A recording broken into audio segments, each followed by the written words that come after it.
news is that it is Thanksgiving break. I hope that you are able to have a restful time and enjoy some peace and quiet. So this morning, it looks like we've already got the recording button going.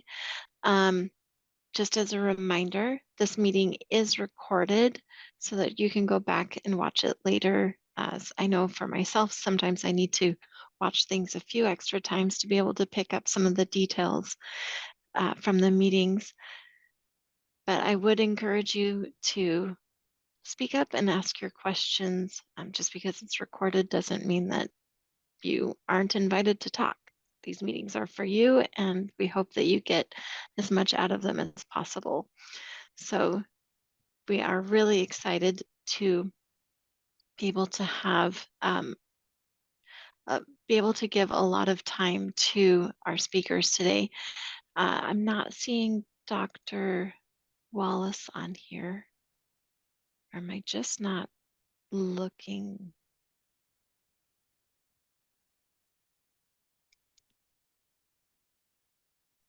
I'm sorry, I'm looking to see if I can see Dr. Wallace. Oh, there he is. Okay. So we will be having our update from Dr. Wallace, and we're going to have our update from Kathy, and then we're going to turn the remainder of the time of our meeting over to Stacy. So we'll first start off with Dr. Wallace. Well, how's everybody? Is this a crazy 2-day week? Cramming 5 days into 2 days?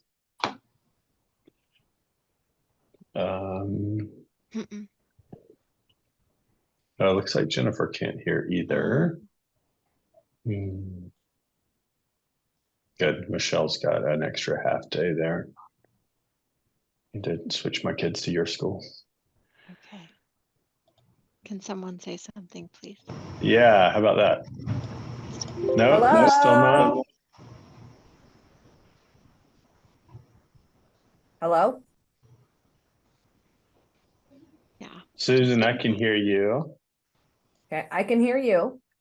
Great. And I have a think question for you. Lene and maybe a couple aren't able to hear. Go ahead with your question, Susan. Okay, just spur the moment right off the bat. Okay, Sure. I have taken on Grand Coulee school district, school nursing down there.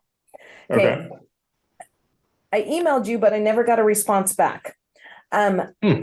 They are, and not that you would know the answer, but I'm going to ask it anyway. So they are telling me that they are still in Grant County. They are still Dr. going Wallace, by. while I work on getting my audio fixed, would you mind Sure. going ahead and sharing your slides, and let's go ahead and get started. I don't need everyone to be tortured waiting for me. So. Yeah. Sounds good. Susan, sorry to have that interruption. Let me do my presentation, and then I want to hear your question, and I can certainly look for your email. I'm sorry that I didn't see it. That's just fine. Okay. Yep. Thank you.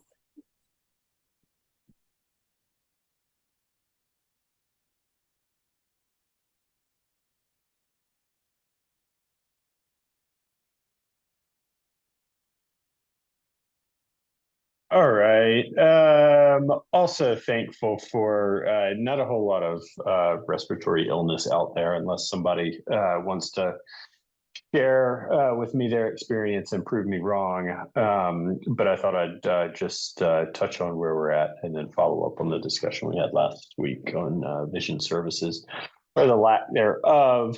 The Pacific Northwest, as of a week ago, it was kind of sitting pretty with pretty minimal influenza-like illness activity, meaning any reason that somebody might come to a primary care, urgent care, emergency room with upper respiratory infections was looking pretty low in the Pacific Northwest and low in Washington. The Southeast and in general the Southern U.S.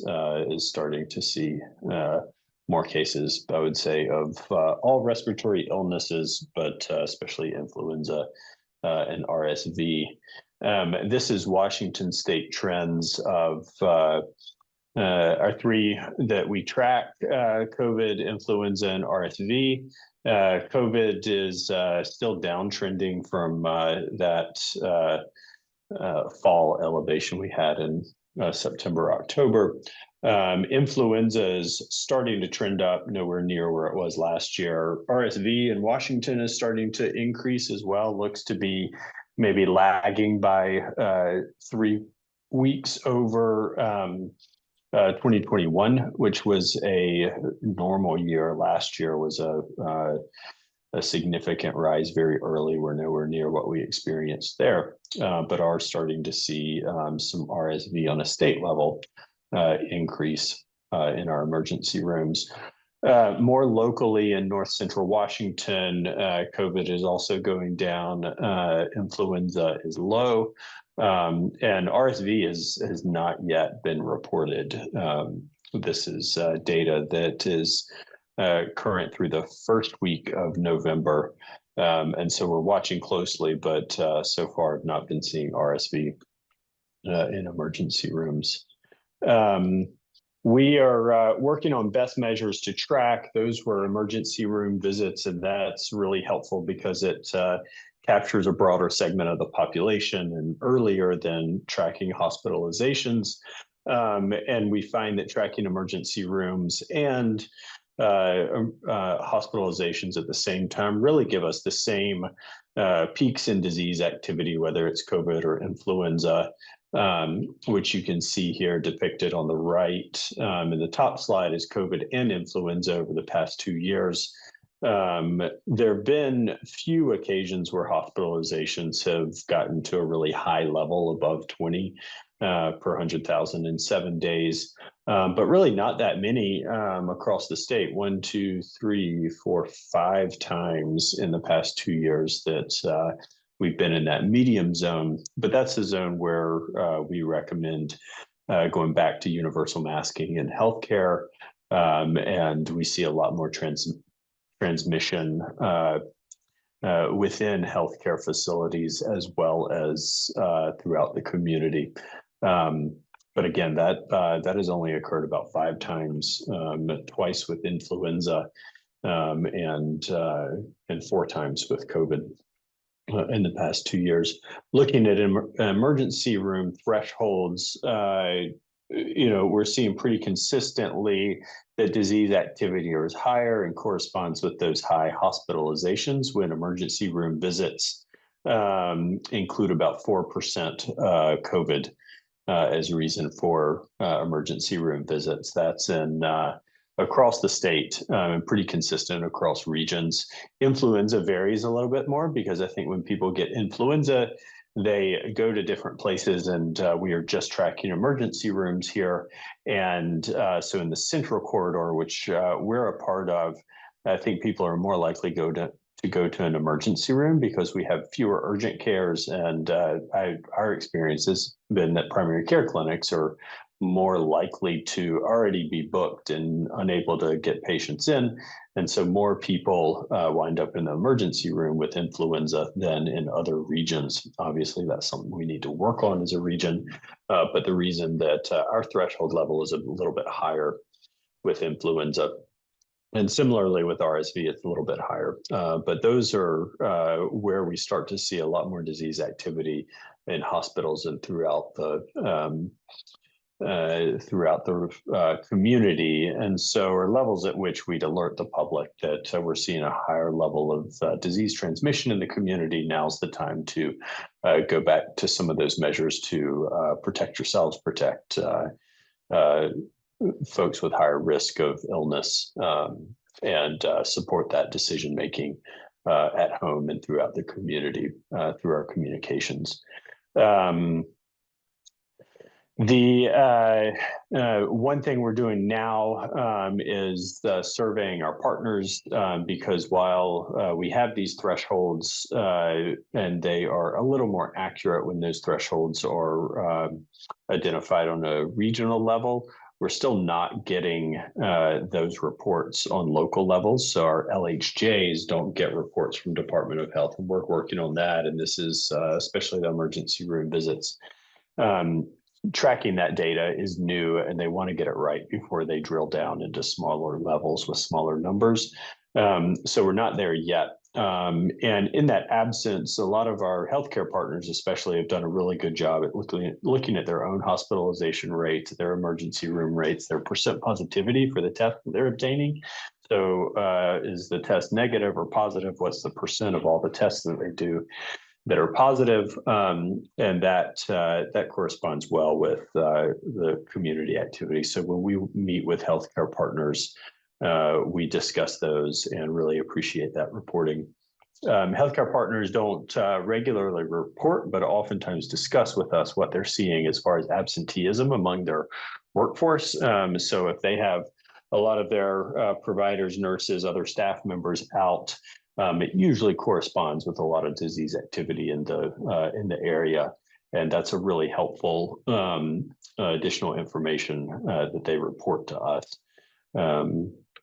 Your reporting of absenteeism in schools when it hits 10% or more is a huge help to us too. So I really appreciate continued reporting. I know it's been pretty rare this year that we've had those levels of absenteeism, but as we move into the season, just know that that's a huge help, and we certainly want to respond with support for you guys if necessary, and want to respond with whatever way you would find it most helpful for public health to support the work that you're doing. So that's the respiratory illnesses. On the vision front, I really appreciate Michelle and other folks bringing to my attention how challenging it is to have a lack of vision services throughout our region. I've reached out to the Kashmir Vision Center, Confluence Health, have yet to hear back from them. I talked with Dr. Brezhny, and he felt like Grant County might have a little bit more access. I'd love to hear from Grant County districts, but saying that, Ephrata, Moses Lake, and Quincy as well all had optometrists that take the Apple Health vouchers. Made him think that we might have a little bit better access over there, but certainly did want to be a part of Okanagan County, Chelan, and Douglas solutions to finding better access for vision services. And then I had a great conversation with Dr. Pearson with the CI clinic or IC clinic. And when he comes out to visit some of the districts, I'd like to meet with him and talk with him about expanding capacity or ways to support him and the work that he's doing. I know a lot of people have been working at this for a long time. And so recognize that I'm jumping in pretty new to the issue. And so I'm really looking forward to continued conversation and hearing more from you guys and finding creative ways to tackle this problem. I know there can be opportunities for fundraising. Sometimes those opportunities are not the same in all communities. And I really feel like this is a regional problem, and we need to work on regional solutions. So thanks for sharing that, and I look forward to continuing to work with you guys on it. And I'll stop there, take questions. Susan, happy to answer yours. Sorry you got cut off, or if there are any others that have come up over the past month. Okay, I have a question, Dr. Wallace. Yes. Okay, so like I said, I have recently started doing the school nursing for Grand Coulee School District. Okay. And when I got there, they told me that they are still following, which they say comes from Grant County's health department, the rules for COVID. And so they are sending kids home right and left. I mean, and I said, well, it's based on symptom, but I don't think Grant County is doing that different than any other county, but I am not sure because I couldn't get a hold of anybody. Okay. So there's certainly still the K-12 guidelines in existence. Right. And so I think I'm not aware that any of our health districts have recommended anything different than that. So that's guidance that it still pertains. Are you experiencing something that's different from that guidance? Well, yeah, because if they're coming in and they have very minimal cough, not even a fever, but maybe they have vomited. We just they're automatically, they're not, it's like we're not even asking the question of are they congested? Is it the mucus running down the back of their throat? I mean, we're not hardly even asking the questions. We're just like, oh, nope, this is what we were told. We're supposed to send them home. And I just wanted to kind of get clarification about we weren't sending them home unless their temp was over 100.3 and they had, actual symptoms that go with the K through 12 guidelines. But I feel like they are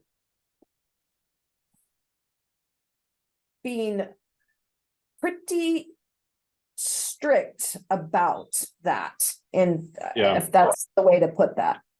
And there might be various interpretations of the guidelines or various ways that those are implemented. And so they may take a stricter interpretation of the guidelines. So if they are asking everyone to stay out of school if they have any respiratory symptoms, that is, it's aligned with the guidelines, right? But they might be using one symptom, where other people might be using one symptom and a fever. Let's take a look at the flow chart. Thanks, Michelle. So we are very experienced with this, I think. You guys able to see that? So one or more of these symptoms, new, changed, or one or more of these new, changed, or worsening symptoms, fever, shortness of breath. The classic upper respiratory symptoms that can be COVID, can be common cold, can be influenza. If those are new, the guidance is to stay home, test for COVID, or see a healthcare provider.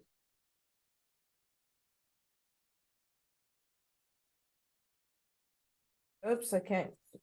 Correct. And I get that. I just think that I don't know. There are some kids that we have.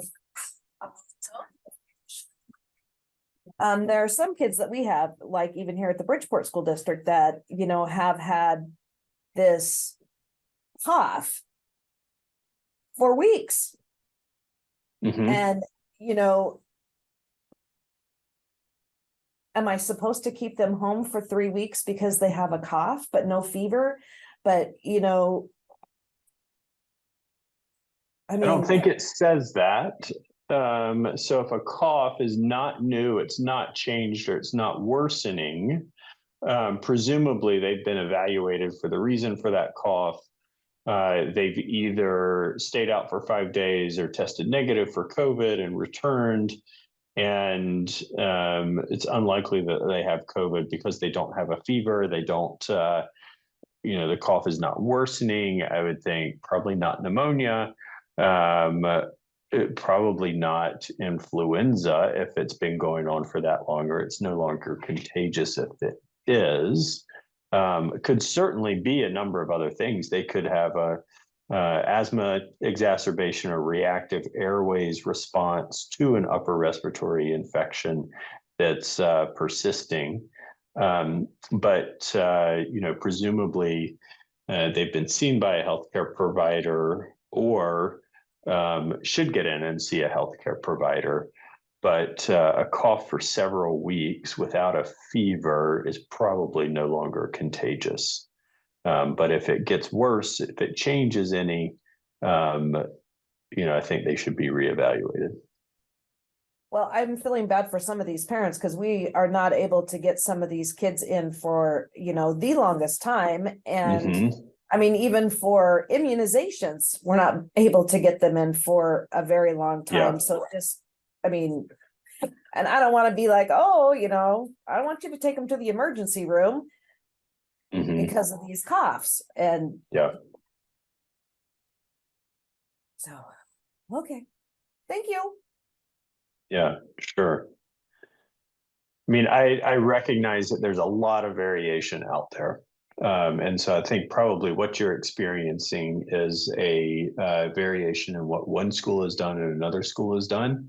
And my guess is that everyone is wrestling with that and trying to find the right fit for their school community, given some of the realities that you've referenced: lack of access to healthcare, parents, inability to, take the time off necessary or get kids in a easy way or maintain that close relationship with a primary care provider doesn't exist in a lot of communities, and we need to improve that and try and open up opportunities for access, reduce barriers, and you guys can be really strong advocates for that.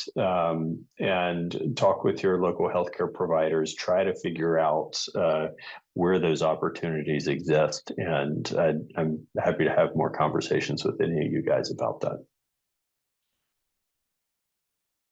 Dr. Wallace, could I add something on that?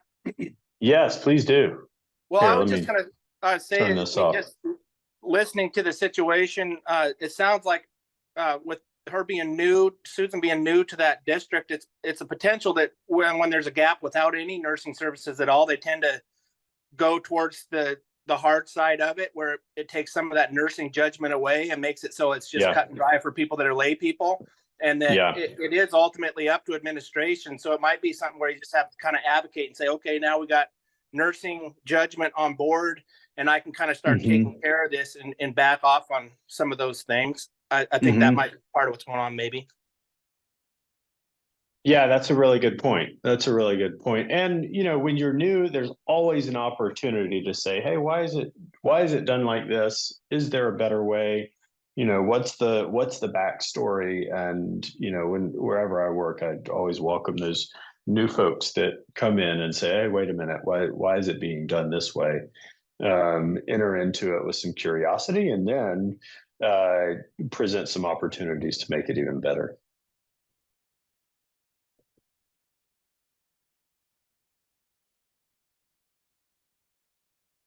Well, and the reality is this guidance is dated back to February. So we're, 9 months out from that guidance. And I think we were going through getting guidance updates on a regular basis. And then, we kind of got to this point. Does the guidance need refined? Have we just kind of stopped because it's not the top thing on the pile right now? Do we need to look at what is the guidance still kind of reflects pandemic response? Do we need to go to endemic response and go more to what we're doing, what we do for like flu and other things that are just going to, they're going to be with us. So maybe it's pushing it towards the Department of Health to say, can we get an update to this guidance? It just kind of got left. And I think we're all functioning under 9-month-old guidance. And the other thing I was going to tell you is Dr. Pearson's going to be in Manson next Thursday, the 30th. I don't know what your availability is. Thursday the 30th. Yeah, I think he was doing Okanagan County, maybe Monday, Tuesday. Okay. Well, he's going to be here, so you'd be welcome. Is he doing Pascal Sherman on Wednesday? Does anybody know? That's great. Michelle, thank you, because that actually might be a good one for me to pop into. Thank you. Ben, is he making it to you too? He already came. He already came. Yep. Okay. Is he hitting Omak or Okanagan on Tuesday? Is that true? That I don't know. He was at one point going to hit all of us at the same time, but he ran into issues with staffing and all that. And so he had to just kind of break it apart. And he came last second with me as kind of his secretary guy there. So. Yeah, it sounds like that's the way it's running. It's, less well-funded right now than it has been in the previous year or two. Yeah, there is. His portal is easy, but it does take time, and it's just putting everything in the portal. And I basically said, if you can come see 24 kids in a day, I'll do what I got to do to make it happen. Yeah.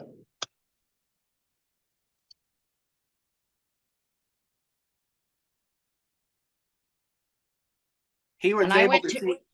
Go ahead. Sorry. I was just going to say that he was able to see, I think he saw 54 when he's at Pascal Sherman. So we can rip through him pretty quick. He does pretty quick when he's already been there one time before. Yeah. Yeah. He said for new ones, he takes 15 minutes for every new kid. So I'm hoping to get everybody off my list, but I went to our local Lions Club because they have a real mission for vision and sight and hearing for kids. And they have a program where people who don't have coverage or need something quicker than they can get in elsewhere can apply for scholarship kind of, if you will, scholarship kind of money for appointments and glasses, and then they can go wherever they want. And I had several people who had applied there. So I went back to him and said, okay, I can do this. But Dr. Pearson said a $500 donation would offset his loss really to come. And my Lions Club got me a check to pay that to Dr. Pearson to just kind of spot, because that's, a couple of kids maybe you'd get out of that if they were paying for an exam and glasses. So to have 24 of them, it was penny wise and pound foolish not to do that. So Dr. Wallace, I see that Kristen's on the line. Kristen, you're really quiet, but I can see that you're here, Kristen Hosey. So I do think that this would be something extremely helpful, is that if we could put together even, there's so many resources available. We do have, but they're very different from area to area across the counties, what people have access to. We've got discount coupons, we've got a variety of Lions Club, Kiwanis clubs, we have the IC clinic, we have this new vision clinic, we have these different things, but we don't really have an overall guide or document, that directs people to the places that they could go to get help. And I realize that funds are needed. I'm not sure that, I have a little concern about us all going out and doing fundraising for vision clinics. That's not usually something that we would do. And I think we kind of need to put a better plan together for how to support these programs. So are you guys needing like a map of resources? Is that kind of what I'm hearing you say, Kathy, in addition to the funding piece? But is that what I kind of heard? Well, I think it would be good, particularly as we have new nurses coming on, on an annual basis, to have something in writing for them that actually, we go through this during like orientation, but so much of that it gets lost, because there's so many priorities that people are trying to address that, I do think we would benefit from having, and we have pieces of it. We had a student last year, or the year before, at Wenatchee Valley College, but she mapped it kind of just for the Wenatchee area and didn't really extend it out to our 4 counties. And I think we could build on that and create tools for people that would be helpful. And I remember that student, and I actually think that they are requesting more projects. So maybe we can maybe get another student to. Yes, we just submitted a project to the program. So this would be another example of one that could be done. And Ben has his hand up. I was just going to say, and as far as the fundraising portion of it, I know that it gets a little bit tricky. We've been trying to work on some fundraising type things at Pascal Sherman. And if you don't have everything in place, then you are at risk of an audit, and they look at like who's in charge of the money, where's the money going, and how's it being tracked. And so that would be a real complication. It's one thing, it's nice to have that kind of giving nature, but it's hard to track those things when it comes time to an audit. Yes.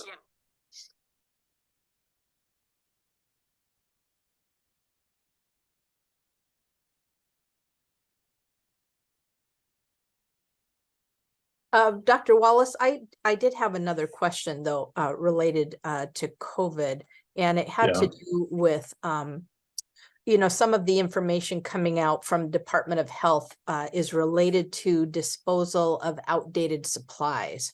So disposal of outdated hand sanitizers. We don't have an actual audit, for example, of all the different districts and how much hand sanitizer people have like stockpiled somewhere in boxes. But I know that some districts have certainly got stockpiles of very old testing kits that are reportedly beyond even their extension dates. And I'm just curious, in Chelan Douglas and Okanagan counties, some districts are reporting that as hazardous waste, like they're having to take all their expired hand sanitizer to a actual hazardous waste disposal site to get rid of it. But that seems to be county by county, and I don't know what our county's standard is here.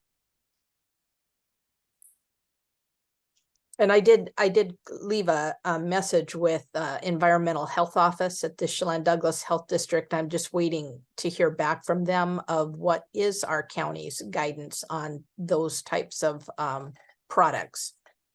And I know you're working at least at that health district. I know there's efforts going on right now to expand hazardous waste disposal, like vaping devices, that kind of thing. Yeah. So just in general, when we have these kind of hazardous products, or are they even considered hazardous in our county? I'm not sure about that. Yeah, let me ask Mary Ann, because I'm not, I don't know. Okay. So I'll ask Mary Ann what classification. So hand sanitizer, expired test kits that have not been used. Any other materials that's coming up?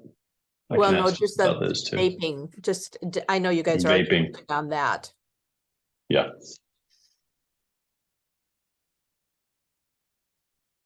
Yeah. Okay. Oh, thank you. Yeah, I'll ask and get back to you on that. Okay, thank you. Wonderful. Thank you so much, Dr. Wallace. Yeah, thanks everybody. Really appreciate the work that you guys do. Very thankful for it this week and always.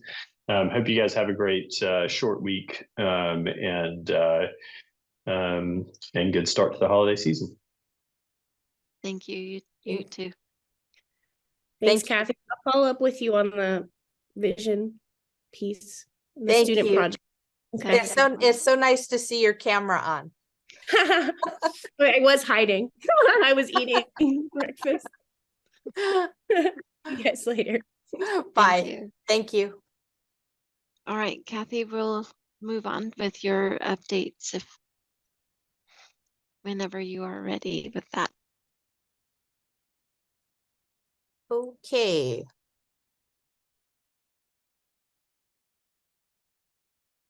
Tell me if you can see my screen. Yep, okay. I can see your screen.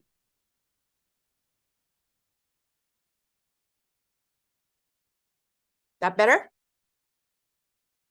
Okay. All right, so let's get started with some updates so we can move on to Stacy and talking about Skyward and cumulative, because we have lots of questions about that. So the first thing I wanted to share is coming from Washington State Board of Nursing. They give us an update on a monthly basis on the things that they are working on. And so there are some, there's some work that's being done right now on a variety of tools in a variety of guidelines that come out from the Washington State Board of Nursing. So first of all, if you're not familiar with their new title, they have changed their name. And the reason that they did a name change, they were the Nursing Care Quality Assurance Council, and now they are an abbreviation as WABON, or the Washington State Board of Nursing. And the reason they did that is because they are moving forward with the Nurse Licensure Compact, which is a licensure sharing across state lines. And so they're trying to bring themselves more in alignment with titling of other state board of nursing, because of this different sharing agreement around our RN licenses across state lines. So that is their new title. They are putting out new information about that, and you can certainly check it out on their website. Many of these things are still in process. I just wanted to make sure that you were aware of them and that they are looking into them. And so sometimes as a result of their work, they come up with new guidelines. Some of the things that we're going to be most interested in looking at in the short term is going to be their commonly asked questions and their advisory opinions that are coming out around school field trips. And they don't just do this in, just so you know, they don't just do this work in a vacuum. They look out to different school nurse teams and groups and obtain a lot of input from people before they come up with a decision around changes going to be made in guidelines. But they are looking at things particularly around field trips, because so many field trips are often across state lines, or in some cases they're even out of the country. But they're looking at the language in those because of the compact changes that are going to be allowing for licensure across state lines, and what that will mean to nurses who are licensed in Washington state and nurses who have a compact license. So a couple things I wanted to just point out that they have available to you. One is the jurisprudence module. If you haven't had a chance to complete that yet, that's a online module that the WABON group created, and it's available to you free of charge on their website. And so if you haven't done it yet, I would encourage you to do that, because it is a good update on some legal issues around school nursing. The other thing is the introduction to the Washington State Board of Nursing module. That's another training that they put together, which is much shorter, but it introduces the purpose of the Board of Nursing, what their role is, and what their relationship is with you. And so that is also recorded. And so you can see that on their website. And in fact, when you get these handouts or these PowerPoint slides, these are active links. So you can just link into these web pages and it'll take you right to these different trainings. One thing that will be new in 2024, potentially in January, but it might be later, and that is a health equity training program. So there will be a requirement for health equity training. This is going to impact school nurses because everyone will have a requirement to complete it. I think it is still in production right now, and so we don't have anything to show you as far as, you know, the content or the length of time that this will be, but this will be a new thing that will be coming for you. So we'll let you know when that's available, and that will become a requirement on an every 2-year basis. So lots of information is available to you on the WABON website. So if you're curious about them or things that they are working on right now, please do check out their website. Another update that's come in, we're going to move right from WABON into Washington State Department of Health. So if you haven't seen it yet, the immunization program has put out an update to their immunization manual. So we didn't think that this was going to come this soon, but they did in October update their manual. Not very big revisions to it, but it does have a new cover, and there's just really about 4 changes that were made to the 2022 version of this, and they're pointed out to you. It's just some little bit of language changes around definitions. So definition of what is an unacceptable CIS, what is an unacceptable COE. Those are pretty minor, but you may want to take a look at them. And you could even just, if you print these manuals for use in your offices, you could just consider printing out just the changes to them. And so you have your page numbers here that you can refer to if you want to do that.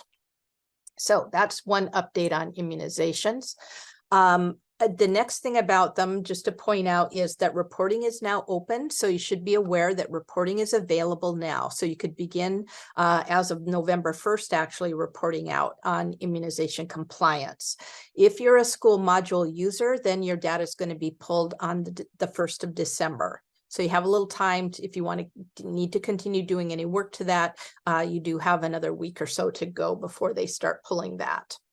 Right now, our current status in terms of the transition over to school module, we still have 61 schools left who have not made that transition yet. And so we're just encouraging you, if you haven't transitioned over or you haven't started the process of transitioning, because you probably aren't going to do it, at least at this point during the school year. You might consider doing it in January or February after you've done all your reporting. But if you haven't, then this spring is going to be an opportune time to do it, because as of next year, the Skyward and cumulative modules around immunizations are not going to be maintained anymore. And so the information that gets placed in those for reporting purposes might not be accurate.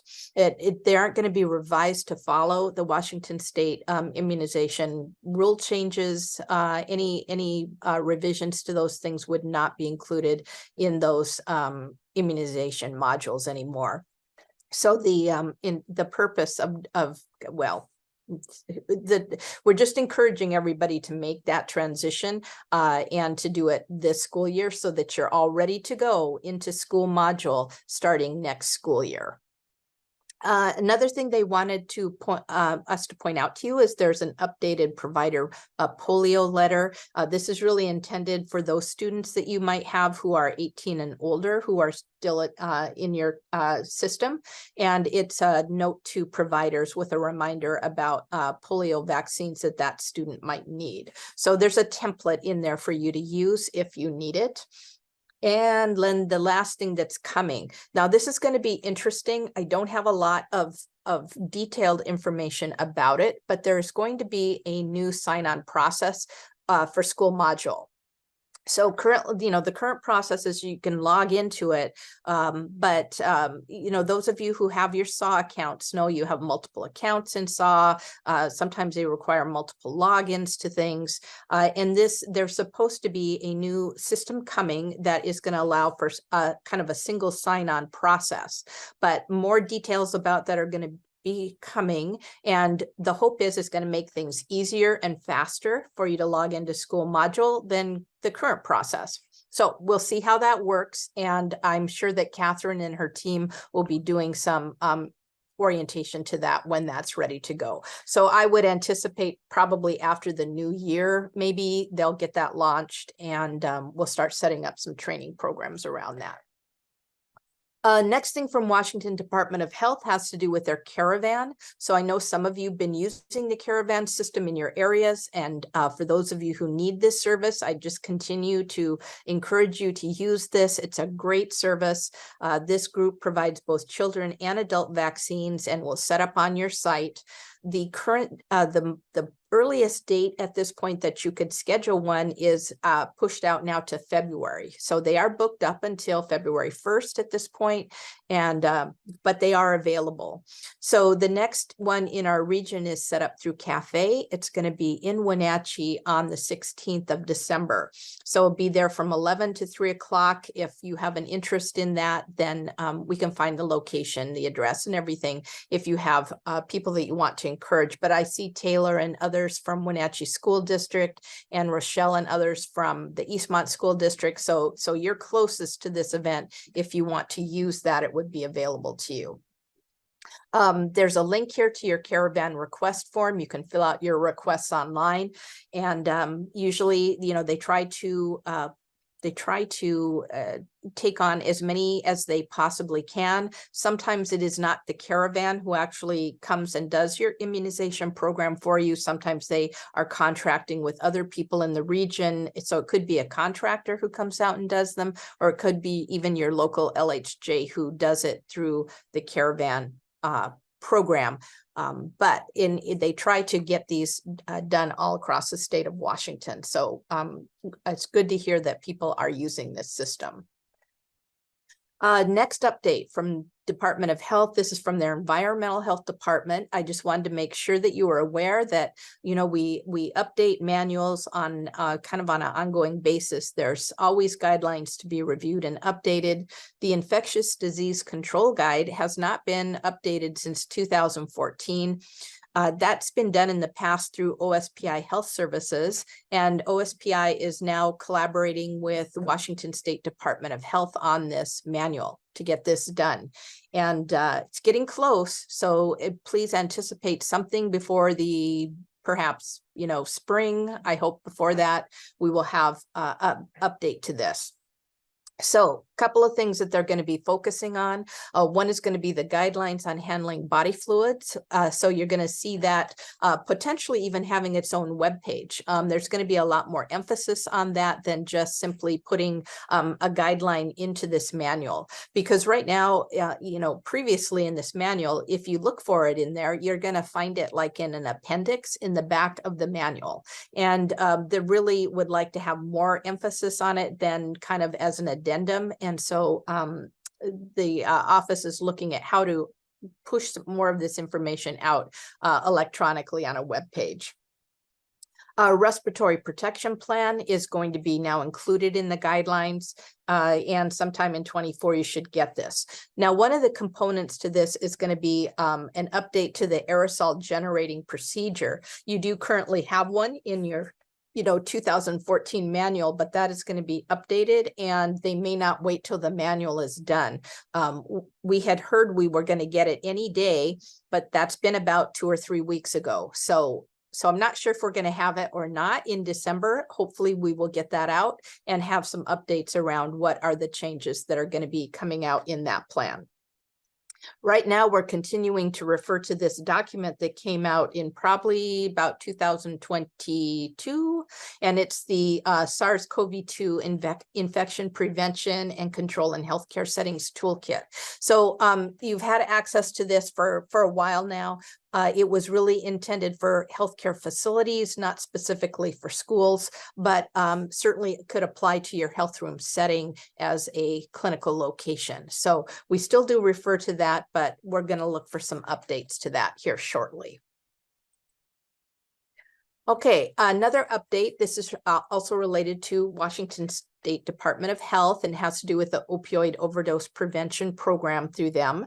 So still some work to be done. You know, the last guidelines came out in about 2022 from OSPI around having opioids in the school setting with some guidance on how to do that. And there's been lots of conversation since those came out about how are we doing? How are we doing with our naloxone distribution in schools? You know, how are we doing with our training? And how are we doing with our storage and all those kinds of things. So lots of questions have come up since those were posted. Some of those have to do with self-carry and what are the self-carry guidelines within a school, and what kind of language, if any, needs to be included in the naloxone guidelines. What is considered safe storage? What is considered to be supervised storage? And then what could we do to revise the model policy and procedure language so that the standard tool doesn't need to keep being revised by schools who have naloxone in other buildings besides our high school settings. And as well as some other recommendations for content changes to the models. So, so those things are coming. The Department of Health is working right now with ESDs on a collaborative distribution plan. So they're looking at how they could provide at least 2 doses of naloxone per high school. So if this moves forward as designed, then in the design is still in process right now, but how it will look is that we will get a supply of naloxone, and then our ESD will be tasked with distributing it to high schools throughout our region who would like those 2 doses. So keep that in mind. we will add it to our, if you don't want it now, we will have it available to you in the future. We currently have a stock of naloxone that we received through the direct relief program. So we have quite a few doses right now on at the ESD, and these would just continue to supplement that. We're also talking with them about documentation and tracking and what kind of information they're going to need from us as a ESD or from districts, largely looking at how the distributed doses are going to be used. We certainly want to make sure that your processes include some statements around not discarding expired doses. That language is not in the model policy and procedure, but we do want to make sure that no naloxone doses are ever being discarded and that all of them are ending up going right back into the recycle for recycled use. And so you could give them to us and we will redistribute them out to our regional partners, or you can give them back to whatever partner gave them to you, and that's fine too. But I would encourage you to make sure that your process includes what did you do with expired medications, and that you have a documentation trail to show that you return doses to an agency, and then that you have a process in place for getting those replaced. And again, you could get them from the agency who gives them to you, like, for example, the Okanagan County Family Health Center, or Grant County Health Department, or North Central ESD, or Thriving Together, North Central Washington. Wherever you're getting them from, you could get them from them, or just make sure that you have some documentation in place. If you're not really familiar with as much about naloxone and just about, how to train on it, how to store it, those kind of things, NASN has put out a free toolkit specifically for school nurses that is on Education for School Nurses on naloxone. And so if you are interested in that, everyone can log into that free of charge. You don't have to be a NASN member to access that program. And so the link is on here, and take you a while to just complete it, and would be a good introduction for just use of naloxone in the school setting. These are just some examples of how some districts are storing them. The question has come up around storage, largely around some districts are storing it in their AED units, and their AED units aren't locked, and so they're not really in supervised locations. And so the questions are coming up about, well, is that really the intent of the OSPI guidelines when they say it's supposed to be supervised? What does that really mean to people?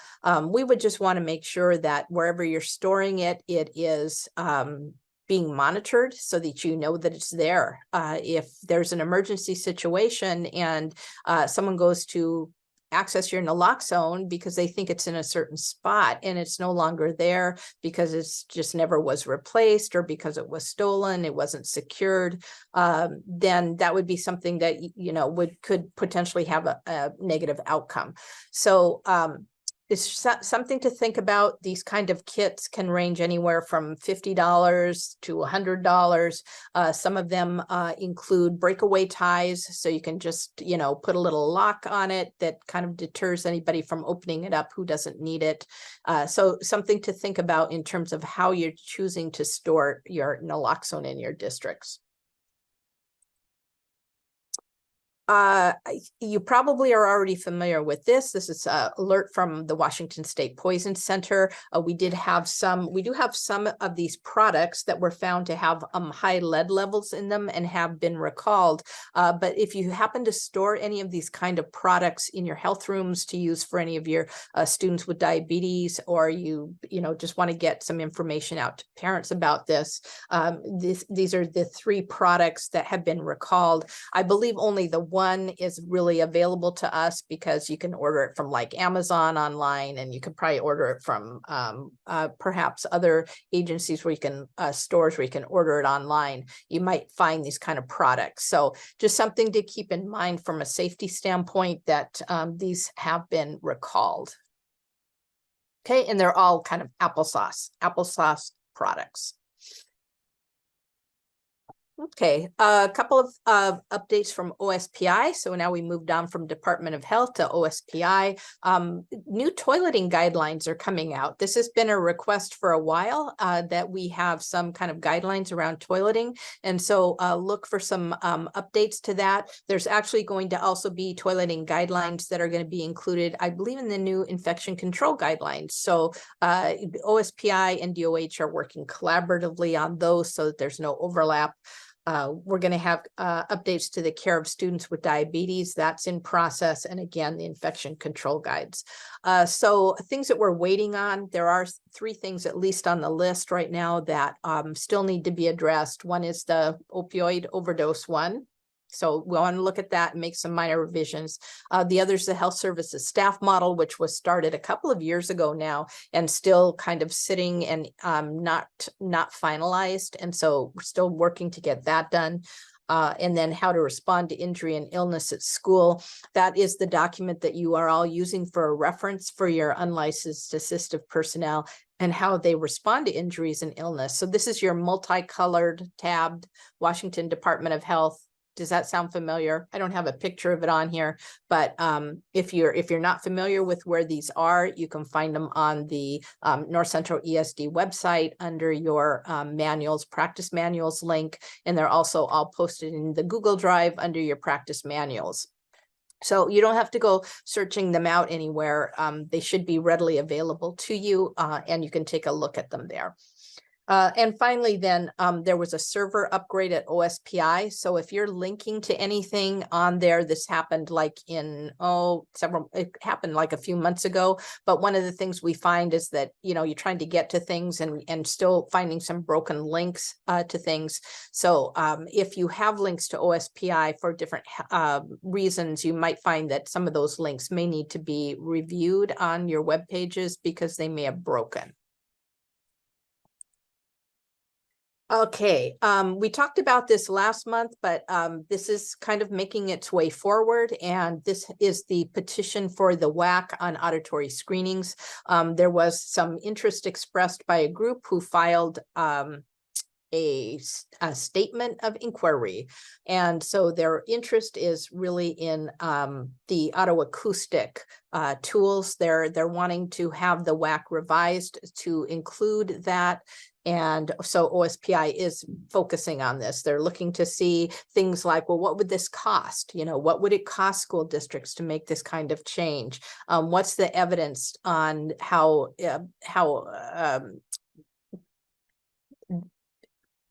this is actually going to be, is this actually going to work? Some kids don't even like to use this tool. It's not really geared for, it's really geared for young kids. As far as who actually wants to use this, really geared for very young students or students who are unable to wear earphones or over their ears. So we'll see how this comes out and keep you updated on that. But if you're interested in it, there's a link on this page where you can sign up and be on their email newsletter, and then you can see all the updates to how this starts to roll out. This could take anywhere from months to a year before we actually see some forward movement with this. Couple of quick snow updates. For those of you who have not had a chance yet, one of the things that Snow is interested in doing is collecting feedback from you on what the legislative priorities should be. And so if you could help them by completing this quick survey, it'd be really provide some direction to them on what do you think should be the priorities for this short legislative session that will be occurring this coming year. Where you feel the listed priorities fall for you.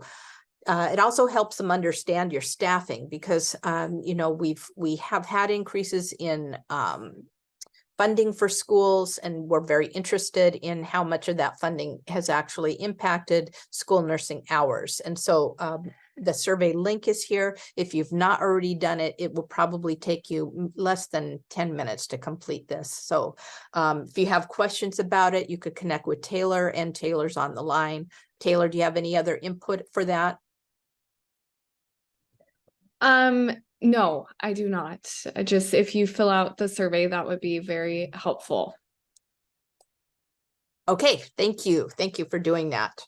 And then Region 9 that's us. We're Region 9. So Region 9 is hosting the 2024 Snow Spring Conference. So Carrie Harris is our Region 9 Snow representative. Carrie, are you on the line?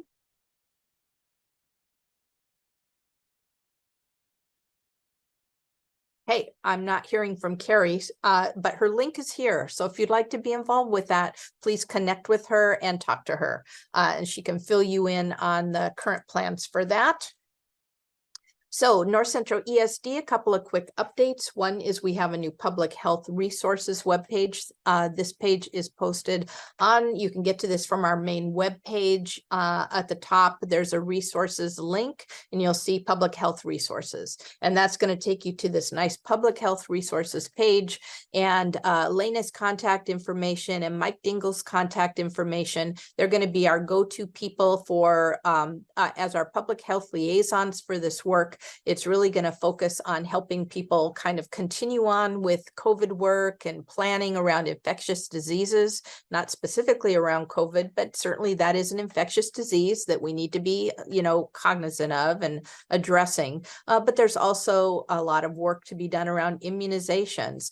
Dr. Wallace is interested now in hearing more about some of our issues, that we have, such as our work around vision screenings and the difficulty in finding sometimes vision referral services for students. So there's a lot of public health overlap between school nursing and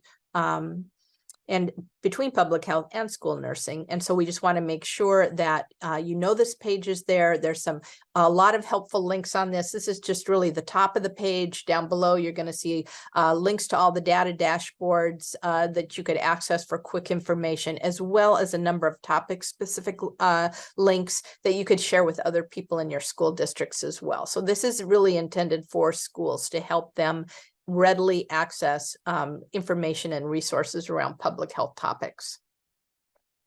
Another new vision product is available. This is called New Eyes, and this is another group that is interested in helping kids obtain free glasses. So a little bit different. This group does not do vision screenings. They don't do vision exams. But if you have a student who has a prescription and needs glasses, this group could help them by providing them with glasses. They are particularly interested in looking at kids who receive free or reduced fee school lunches, which is so many of our students. I mean, that's just, the majority of our kids fall into this category.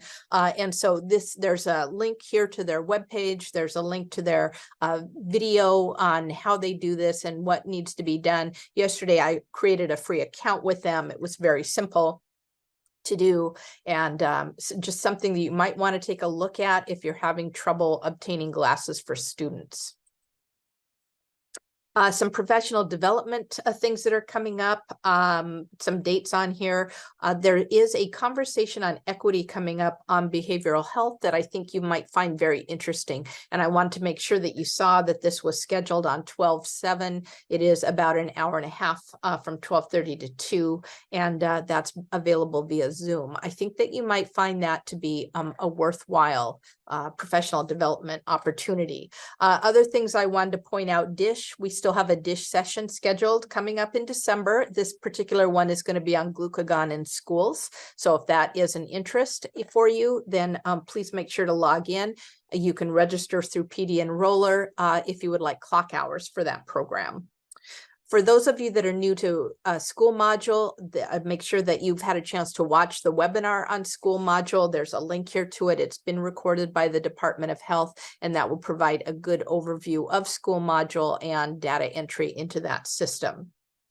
And then finally, I am taking interest survey for those of you who are interested in completing the Prevent Blindness Children's Vision Screening course. There is a course available that includes certification in vision screening, and I would like to know, I'm trying to get a group together of at least 10, and so I would like to know if you would be interested in taking that course. So if you are, then please email me so that we can get in touch with the organization and find out about providing a course.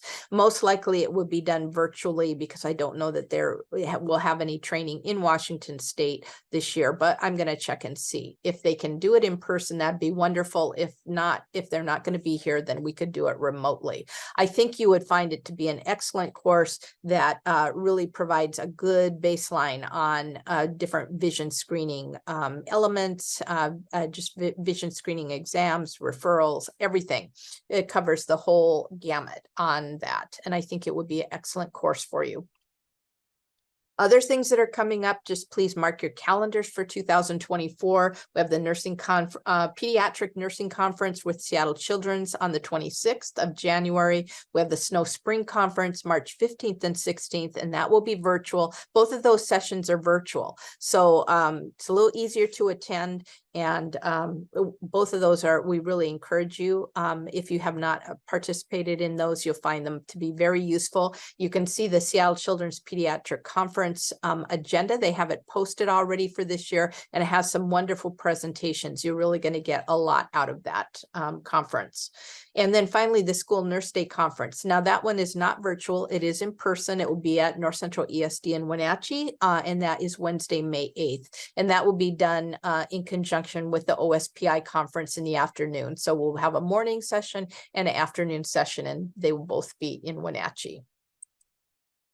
Okay, and just a kind of a quick thank you here for all that you're doing. These are just some pictures that I've included of some of the ways that people have added to their kind of the positive things that they're doing for students. In fact, I see Amanda's on here, and one of these is actually Amanda's nice you can see this welcome here. Welcome to our schools. This great big one here right in the center is from Pinnacles Prep. So these are really inexpensive ways that you can promote health to kids and, make them feel good, make them feel wanted, make them feel valued. And that's really the best thing for some of these kids that can be done. They may not have a health concern, but if you have an opportunity to connect with them, even in some small way, and show them how valued they are and how much they're appreciated on a regular basis, it really means a lot for kids. And so just wanted to share that because I know many of you make bulletin boards. So anytime people have photos they want to share, please send them so that we can incorporate them into different presentations and share with other people who may not have done this work before and just aren't really familiar with how they might go about building some of these things very, very economically. Okay, so with that, I'm going to stop sharing. Does anybody have any questions for me?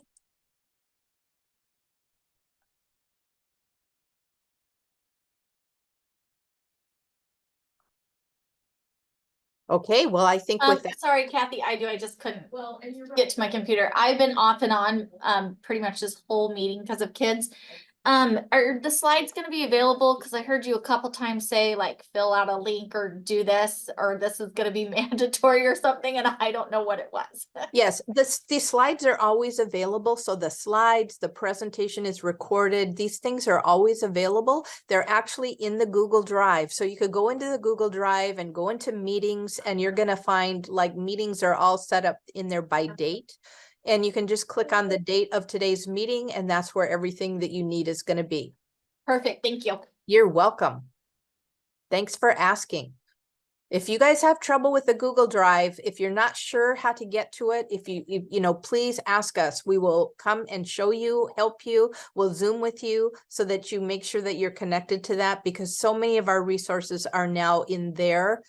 As opposed to the web page, because they're just easier to update, and we want to make sure that you're getting in and seeing those. Okay, thank you so much. Thank you. I need to turn it over to Stacy. Yep. Thank you, Kathy. And yeah, let's turn the time over to Stacy for all things Skyward and cumulative. Well, hi there. It's so great to be here with you guys. Thank you guys for the invite. And today I'm very excited to kind of take you through. We're going to talk about, the DOH standardized health codes in SMS and cumulative, and then take a look at that district annual assessment. So kind of hopefully support you guys in those platforms as we move forward and into the school year. So let me share my screen with you guys and we'll just jump right in.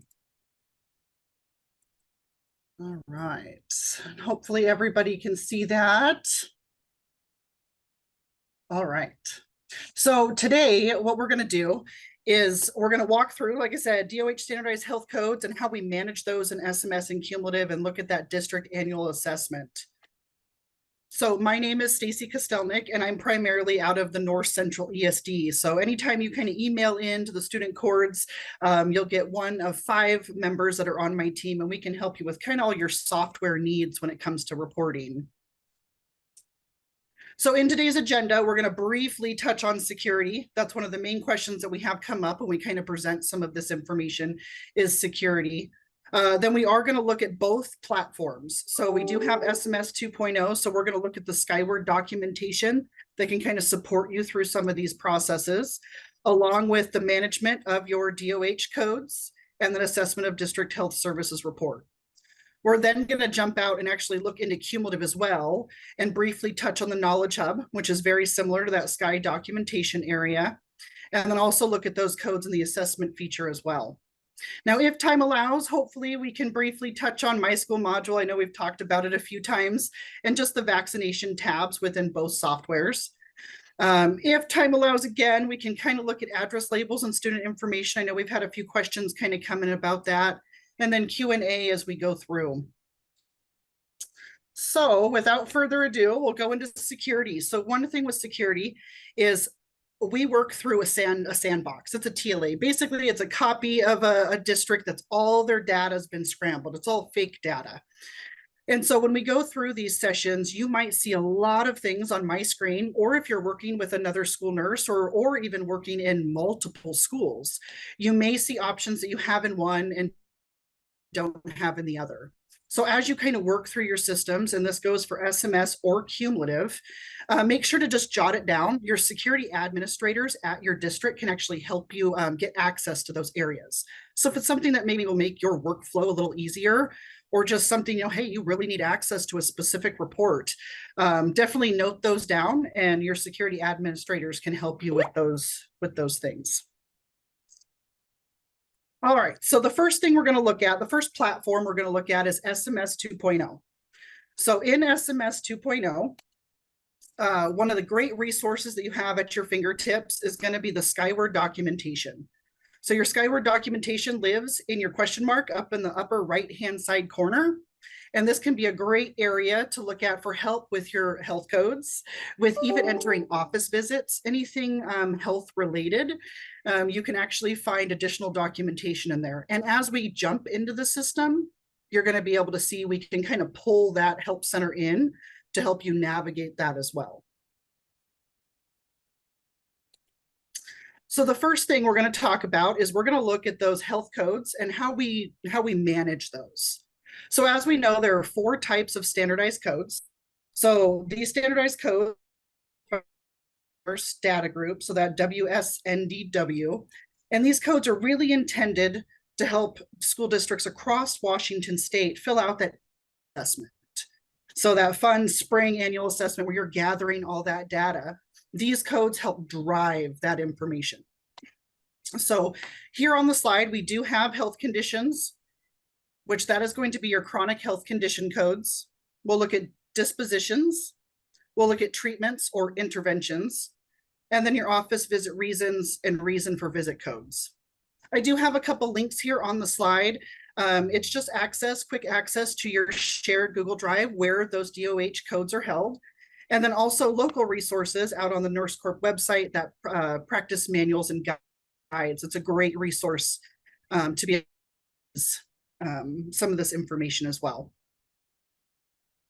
Now, as you've kind of worked through SMS, it's fairly easy to add a new code. Within the system, you can navigate out, you can, hit the add button, and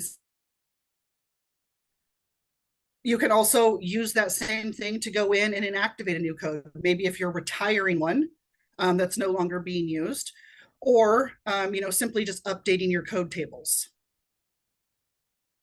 There's also a merge health code screen or option. And so when we kind of take a look at this and we jump out to the software, we're going to take a look at how we add them, how we enact them, and then is it maybe a better option to maybe merge those health codes? And we're going to take a look at the process of how to actually really dive in and make sure that maybe merging a code is appropriate for what you're doing, or if simply inactivating the code will suffice. So one of the biggest questions is, what method should I actually use in these processes? So we're going to jump out to the software. So here is my scrambled database. You'll see some kind of realistic names. A lot of times I'll enter, like my family in here is Jack Jackson and Anna Jackson. So if you've ever attended one of my trainings, you'll usually see those kids kind of jump up. It's easy for me to remember than some of the scrambled names that come up. But the first thing is we're going to just jump into our health codes. That's really what we want to talk about, because health codes drive that annual assessment. So when we're talking about managing our health codes, I'm going to come up here to my Office tab across the top. And in my Office tab, I'm going to be under my Health Records module. We're going to go to Setup, and we're going to go to Codes. So in this area, this is where it manages all of our health codes and health code tables throughout the system. And so as we know, we have those 4 standardized areas that we really want to make sure that we're aligning with the new DOH standards. So the first one we're going to take a look at, and mainly the majority is what we're going to look at, is these health conditions. So I can simply come down here under codes and click my health conditions table. And this will bring me into all of the different codes that are available in my district to use to report student health conditions. So with this, because we have new standardized codes this year, and let me kind of jump out. This is the new codes that are out there. And what's great about this is I love that they're highlighted. So we can look at these and say, okay, if I've been keeping my codes up to date year by year, I can take a look at this real easily and say, all right, so I have a new code here that's listed, that's highlighted, that I know is not in my database. So if I go back out to my database, let me pull up my code table. I'm going to look through just to make sure I don't actually have it in my system, so I'm not creating a duplicate. And I'm going to simply just use the add button in the top right corner, and I'm going to put in my code. So you have your health condition code. So when we were looking, if I just grab that first one, I'm going to type in the health codes. That was AN. And then I'm going to type in my short description, which this was preterm birth. If I type it in here and just hit tab down, it automatically fills in my long description, but you can continue to type if there's additional notes on there. So you do know that you do have additional characters. And it automatically populates it as active. So really it is, I mean, it's very simple. You can add your code, add your short description, and hit save. Upon saving, now I can see it, basically it jumps me right back down to where that code was entered. And now my code will show up in any of my code tables. When I go to enter a health condition, that code now populates for me. Now in this scenario, we can see, so if I take a look at this code, I do have the option to use the edit. Now with an edit, it is not going to let me update the actual code anymore. This is completely locked down. It does give me the ability to update the short description and long description, but this is where I can come in and actually inactivate the code if necessary. So if I'm retiring a code that maybe is no longer used, I can come in and inactivate it. Now, when we talk about inactivating, that's where the merge process also kind of comes up into play. So when we think about looking at our codes, so I'm just going to hit back on this. I don't want to actually save that because that is a true and accurate code that's being used. But as I kind of look through my code table, I can see that I have some very big inconsistencies. So for one, I have allergies, and then I have allergies again. I have food allergies. You know, you can see that I have them in here multiple different times. Well, if I'm watching my DOH standardized codes, I know that my actual accurate allergy codes are actually going to start with an E. So EB, EC, ED. So I know these are the codes that I should be using to report in my standardized assessment. These are the codes that I'm going to want to attach to my student in their health condition record. So these codes up here, I would either want to merge or inactivate so they're no longer being used. So if you do run into this scenario, the best thing I'm going to say is you want to actually go out and you're going to want to pull a health condition report to see what kids are tied to these to make sure that we can update them appropriately. So let's kind of take a look at that process. We know that we have some allergy codes here that are going to need to be merged or inactivated. So I'm going to back out of this code table. I'm going to come back up to my office tab.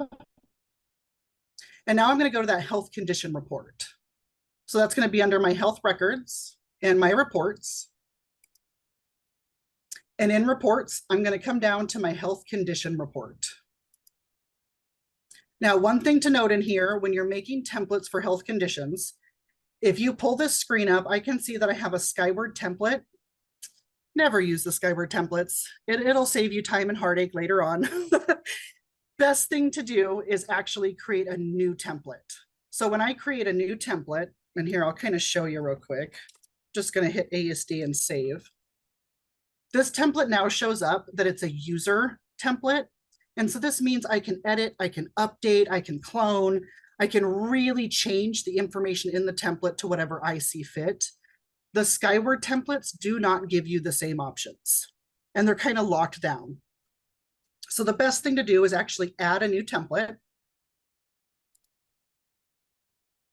You're going to title it whatever you see fit. So maybe you are specifically using this template for allergies, or maybe just health conditions for the current school year. So you can title it however you'd like. One thing to note is you do have this share with other users in Entity. And I really strongly recommend that this is checked whenever you're creating a new template. Meaning if you put all this time and effort into this template and you have another school nurse, maybe at another building, if you're a larger school, they're going to be able to grab this template and clone it over and use those same kind of information that you've set up. So with the cloning over process, they can come in and then make changes. They can change comment codes. They can then really manipulate that template to their use. However, you're giving them the structure. So if you are ever out there, say maybe even in your assessment of district health services, check that box to make it easier as you kind of move forward throughout the years. So in this template, remember, we're going to run the health condition report. Our report type, these are your actual ranges. So you could run this by individual student if you were specifically looking maybe for a group of students or just one or two. Or I like to run it because we're looking at this for an allergy perspective. We're going to run this by range. So you can click your ranges. This will allow you to narrow it down further if you deem necessary. So meaning maybe I just needed this for my 9th graders. I could simply type in just my 9th grade class. I'm going to leave this wide open because I want to run it wide open. You can even come in here and pull it for maybe just your active students. Anybody who's inactive, maybe graduated, I don't want to see their information. I can run it just for my active students this year. So you can make any changes to this. In this scenario, I'm going to leave it wide open. I want to see what's attached to those codes. Who in my district is attached? Additional student ranges. Now this report can be a lot of fun. So this report will give you a lot of information. We're going to leave our birth dates wide open because we want to see everybody that's attached again.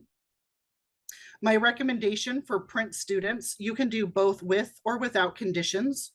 What that'll do is if you have a student that doesn't have a health condition, they're going to come up on your report. So to narrow this down, I'm going to drop this down and say, I want to see students only with conditions. Anybody that has a health condition. I also recommend these critical alerts, always leave it as both. Some students may have critical conditions, some may not. If you change this and use them with or without, you may lose kids in this report. So it's always best to just kind of see all of that data. So we're going to leave it as both. Then we're going to come down into the health condition range. So another thing to note, this is going to go off your school year. So it's going to pull anybody with current active records in 2024. So that's my school year. So if I want to pull information from the system for all of my kiddos, maybe I have health conditions that aren't updated yearly. Maybe it's a health condition that we put in once and it just stays until that student, rolls off or graduates. So I always like to kind of put this school year back to my oldest senior. I want to include all of my records. So I'm just going to go back even further, 2005. That's going to make sure I'm going to get all of my kiddos from preschool all the way through elementary, anybody who has a health condition record. And then this where it really gets into the kind of meat and potatoes of this report. You can include all comment codes, which I would recommend. And I'm going to recommend include all treatment codes because we don't want to exclude anybody. We want to pull everything in. But what I want to do is I want to include specific conditions. So I can uncheck this box and hit conditions. And what I really want to compare is my allergies. So here is that condition code table. So it looks very similar. If we go down, we can probably find that preterm birth that we just put in because this is our code table. And what I wanted to do is kind of compare. So I have all of these allergy codes. Let's compare A15 and A16. Am I able to merge these two codes? Like who is attached to them? So I'm going to select my two codes that I'm looking to merge, and I'm going to click OK. Now I can save and run this right now. But another thing, when you're looking at these codes, depending on what you do, how you run your records, another recommendation is I would print specific notes, print records with specific notes. So maybe you're typing in, you have marked a student with allergies and you've specifically put a note in that maybe it's tree nuts or, maybe it's bees. So we're going to put in print record specific notes too. All right, with all of this filled out, I can hit save and print. And this is going to print me a condition report that has all of my kiddos on it that currently have active records for all of my students.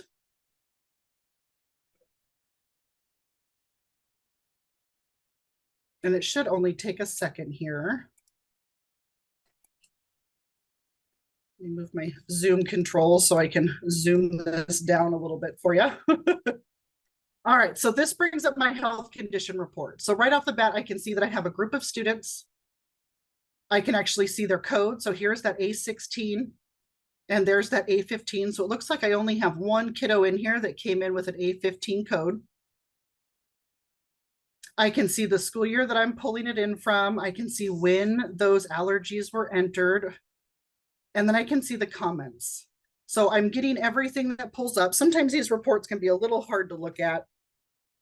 But once you get used to running these, it'll become like second nature. It just takes a little time when you're looking at it. So I can see here, I have A16 that was marked as allergies. My A15 was marked as food allergies. But yet my comment on all of my kiddos says food allergies. I can go out and specifically look at the records for all of these kids within their student profile if I wanted to, or if I felt comfortable. Okay, this is a food allergy. This should be a food allergy code. I can now use the merge process because I've deemed this code accurate. Yes, I need to get rid of these codes and I need to merge it into my new DOH code. So I'm going to close this one down. I'm going to hit back and we're going to go back out to that merge process. So I'm going to go to Office, Health Records, Setup, and Merge Codes. Now in the merge codes, this is again, every code table in your system that runs in health. And then you also have your Washington State codes. This is going to group them all together for you. So here's your health conditions, dispositions, treatments, and office visits. So when you review all of those DOH codes to make sure your database is up to date, you have this process in all 4 of those areas. So I'm going to hit my health conditions. And I'm going to be real careful because once you merge them, they're merged. So that's why you want to do your due diligence. Pull your health code report, your health conditions, review them, make sure it's actually accurate to merge these codes. So I have my code to eliminate, the description, and what I want to merge it with. So now I have this A15 and A16, and I know I want to merge it with my DOH code. So I'm just going to look at what that DOH code was again. So it looks like ED was the appropriate allergy food code. So I'm going to scroll up and I'm going to type in, I want to merge this one with ED, and I want to merge this one with ED. So meaning once I run this, these codes will no longer be available. They'll be gone from my system completely, and all of the health condition records on my students dating back to, you know, the dawn of time in the system are going to switch to ED. And I can run this merge process. It's going to ask you, are you sure you want to merge this? I'm going to click OK. It'll give you a little report. Honestly, the report doesn't really show you a whole lot. It's going to show that these students are merged, that these codes are missing, and now they've all been switched to ED. So it's kind of a nice way, as long as you can review those codes and make sure it's appropriate. Now, if we run the same scenario with maybe a different allergy code, so let's look at it one more time. Student records, or sorry, student health records reports. And we take a look at our health condition report. This is that one I created, so I can simply just edit it. This may not be true if I were to run this, if I change my conditions. This may not be true if I run it for just my A for allergies, or even my A2 and A3. So let's just look at A, because I think this one's a pretty large report. So if I hit OK, I'm leaving everything else the same. I just want to look at everybody attached that A allergy and hit save and print. This one, depending on when it was entered in my system, could have numerous kids attached to it. It could be latex, it could be environmental, it could be food allergies. This one may take a little more, where new records may need to be created. This one cannot be merged and should be inactivated. So we can see, looks like I have a lot of food allergies. I have one that has no comment. So as we kind of look down, like I said, it can be a little confusing. Our comments are going to be like on this third line here. Food allergy. And then we get down here and it says student health comment, and then there's no comment. So I wouldn't want to necessarily merge my code A into my new health DOH code, because maybe the student's record is latex, you know, or environmental. It wouldn't necessarily fit into that food category. Here's one here that I have that's allergic to bees. So I would specifically, you know, if I merge this, it would change all of these kids' code to what I'm selecting. So in that scenario, you may have to look up these kiddos and create new records and inactivate that A code. So I'm going to close this report. If I hit Office, I'm going to go back to my code table here in Setup and Codes. Here's my health conditions. And when I inactivate this, so this is the one I've decided I'm going to inactivate, I can simply edit and I can inactivate this code. So now what inactivating actually does for you is it no longer shows up in the code table to select. So it doesn't mean those records disappear. It doesn't mean those records, those kids can't be pulled on district assessment. It means that from now on, moving forward, you would no longer be able to select A for allergy. So as we go and look at the district assessment report, I'll kind of show you how it all connects together. Because in these scenarios, when you inactivate them, like I said, it doesn't delete the record. The record's still there and it's still active because it's attached to an active student. You're just inactivating it from your code table. All right, do we have a few questions as I was kind of going through this? Let's see here. The update, student health codes in the Google Drive. Oh, sorry. Let's see. Can we do? Stacy, there is a question about running a report for migrant students only from Blanca Salgado.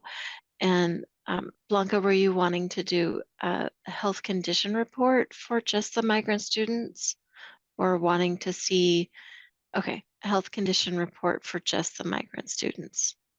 Yeah, no, that's perfect. And I believe so. You're from East Font, so you're in the cumulative software. So when we jump out to the cumulative software, we can take a look at how you can narrow those students down. In SMS, you can, it really depends on how you're grouping students together. So if they're in a specific activity or a specific program, you can use those health reports to narrow down the best, the best you can. In this scenario, when you're really looking at code specifically, you want to gather all your information. But yes, you can narrow down specific students as long as they're grouped together. All right, so with this, we're going to jump back out real quick to, I do have a slide in here that kind of gives you some of those quick tips, like the recommendation for your health condition report. So later on, when you're looking through or even reviewing the recording, it'll kind of give you a quick snapshot of just those kind of 4 points. Make sure that you review your report types. Always leave both for your print critical alerts that we looked at. And then really, when you're pulling all of your data, making sure that you're selecting the appropriate codes in the health condition ranges.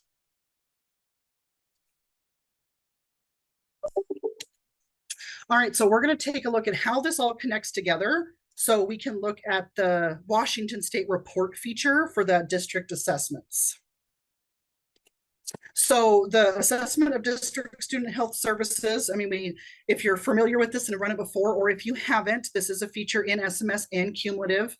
This is critical information that is required to be reported. Usually this comes out around spring. On the slide, we do have a pathway. So if you do forget where that's located, you can use the pathway to be able to get there. And in this report, in SMS, what we're going to do is we're going to go through and look at how we just basically set up this code table to pull your data from the student's profile. So it's a very simple report to kind of set up, but it can be very confusing depending on how clean your code table is. So we're going to look at how to put a title. We're going to look at our ranges and how to use those add buttons to complete this platform. And then we're also going to take a look at the connecting your severity codes within this report feature as well. So if we're back out in SMS, we're going to come up here to Office, and this report actually lives in your health records and your report tab. So in your report tab, it's actually going to be down here under Washington State reports.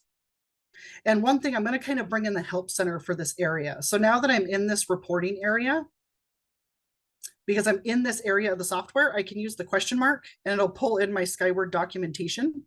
So if I hit Skyward documentation, it's going to pull up it tries. Now I'm telling you, it tries its best it can to locate where you're at and what help you may need. So when I hit the question mark, when I'm on this screen, it automatically takes me to my health records, to reports, and then into that Washington State report area. So if I click on that, it takes me one level in, and now I can see the assessment of district health services. So if you haven't seen this guide, it is a great guide to use as you kind of walk through. And what we'll do is we'll jump out and look at how we set up that assessment reporting area, and then how we can use this guide to connect it all together. So let's look. So that's our help guide. So we are there. In SMS, we're going to come down here to the assessment of district health services. And this is another great area where right at the moment, it looks like I do have one in here for 23-24. There's no others in here. Nobody has shared their report with me. So I'm going to edit my template. And for this demonstration, because it can be time consuming, I already have it set up. I've titled it, so I know that this is a 23-24. I'm going to click this, share with others in my system. So that means that next year somebody could clone my template. And when they clone it, all of my health codes that I have worked tirelessly to put in here will come up for them as well. If you don't share this, they're not going to be able to see it. And don't worry, if you still have access to your report, I can go in and click that share at any time. Do know that if you do have an individual who has maybe left your district that was in charge of this and their rights have been removed, normally when you leave a district, you lose your security privileges, their report will not be able to be retrieved. So it's a really good idea to make sure that those reports are shared in the system, so that will help kind of deflect some of those, worrisome points when you have to go in and create this. So this report is how it all pulls together in SMS. So I'm going to title it. I'm going to share it with others. I'm going to look at my report types now by ranges, or I can do by individual. So in this area, I want to pull everything in my district. I am in my district entity. I'm going to see everything populate in, but do know that you still have those ranges if you are specifically looking for a specific grade level. If you're specifically looking for maybe kids in a certain race or school, you do have many options in here to be able to range down and see specific groupings of students. But I'm going to leave everything wide open because we want to see everything. In my report printing options, I'm going to do both details and summary because I want to see it all. And this is where it really gets into it. This is where you kind of have to work hand in hand with what you know in your code table to what's in your system.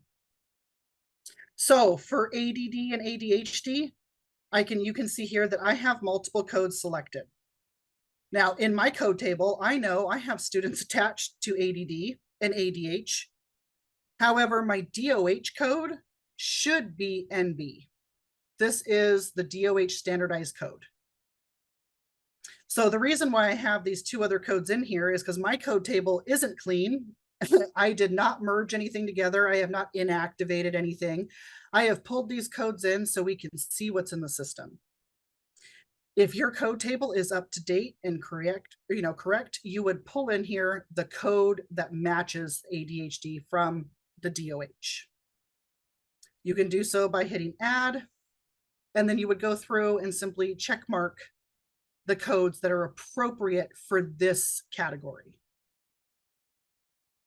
Now, it's very important to try to get everything lined up with your DOH, because when you're trying to get assistance and trying to get help through these areas, everybody runs off those DOH. So it's really hard to help you know, okay, what belongs in this specific category if you're using codes that do not match the standards. And ADHD may be a very simple, kind of roundabout. When you get into some of these more, deeper categories that house many, many different codes, that's where it can get very confusing if you're not using the standardized codes. So you would walk through each one of these areas. Each area has to be touched and add and grab the appropriate state code to be able to fill in this category on your report.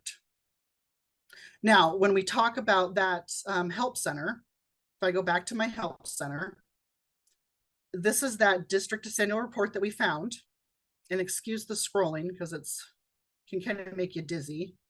If I scroll down in SMS, they give you a great list of here are those chronic health condition categories that the states were, asking for.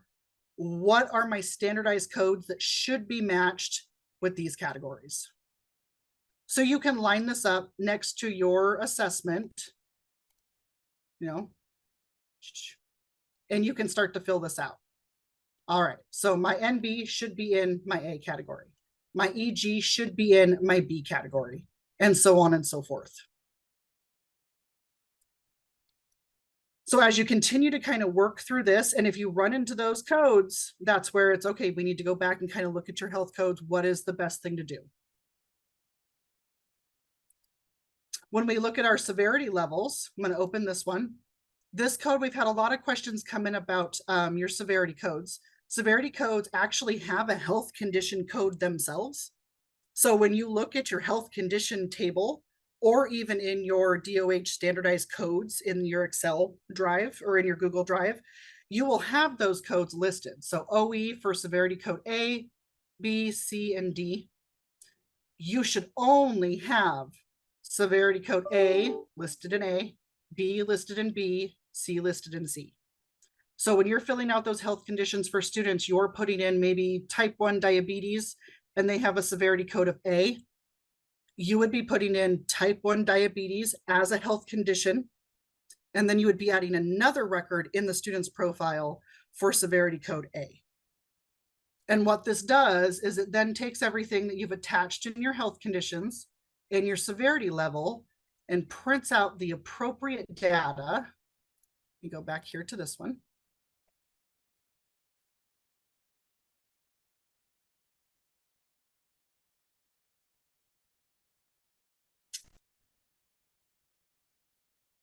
Sorry, my screen's kind of large, so when I share only a portion of it, it makes it very interesting. All right, so when it prints out, now it breaks everybody down. So I did do this at my district level. So what it brings down is it breaks it down by entity for me. So I can see everybody in my elementary, the code that they're attached to and what I'm pulling in. And then it breaks it down, whether that code was entered with life-threatening, what that severity level is, and then actually the date that it was entered. We can go down and scroll through and see more information. So here's that Wasipsi Elementary. It breaks it down for those known cases. So here are those state reporting categories. And then you have your known cases, and then if any of them were actually marked as life-threatening as well. And it breaks it down even further into now how many students do you have marked with your nurse, or, you know, level A, B, C, D. And these kids can fit in multiple categories. It's not a one all fits. So you, like I said, you can have students that are maybe type 1 that are up here and it's life-threatening and level A. So know that these kids can report multiple times in different areas. But as you go through your report, you will get that summary so we can see those kiddos. And let's see here, I think I had, excuse the scrolling. Let's go down and find, I think it was my high school. There we go. So here's those allergy codes too. Those allergy codes that we switched now all report as those ED. And I don't see any of those oddball allergy codes, that they're all merged. So this gives you that report. So really everything that you're really trying to do in those annual assessments all come from the code level. So if you do not have, let me edit this again. If you do not have your code tables clean, it is going to be very difficult to fill out this template to ensure that your information is reporting properly. All right. Do we have any questions on SMS and this assessment of district health services or health codes before we jump into cumulative? Stacy, I have a question about, you know, each individual nurse is either creating or cloning. When you, let's say you have 3 nurses in the district. So one nurse creates this report. They clone it and they give it to, so the other 2 have access to it. But when the person with the original document updates their report, is it going to it's not going to update the clones, is it? It does not. So that's the thing. So once I clone this over, so if I shared this with another user, so anybody could come in here and now that has access, if I hit clone, what it does is it clones it into my name. So I have to create a new template or a new description, but we'll see everything else fall in suit. So, but it'll clone it from this point in time. So if I save this record, if now my, you know, main school nurse goes and changes something in this overall template, it will not affect the template that I cloned. So you'll want to reshare the new. You would want, yeah. So as soon as this is updated, you don't have to necessarily reshare because it's always going to stay shared, but you definitely want to kind of keep in contact with your, you know, with your school, with your nurses that you're working with. If you're making a lot of updates to this, I would recommend that they don't clone it over until you're done and it's official. We've also had districts use, you know, just in their title where it's last updated. So they know, oh, look at here, I cloned this over, but this title now has this last updated and they put the date in the title.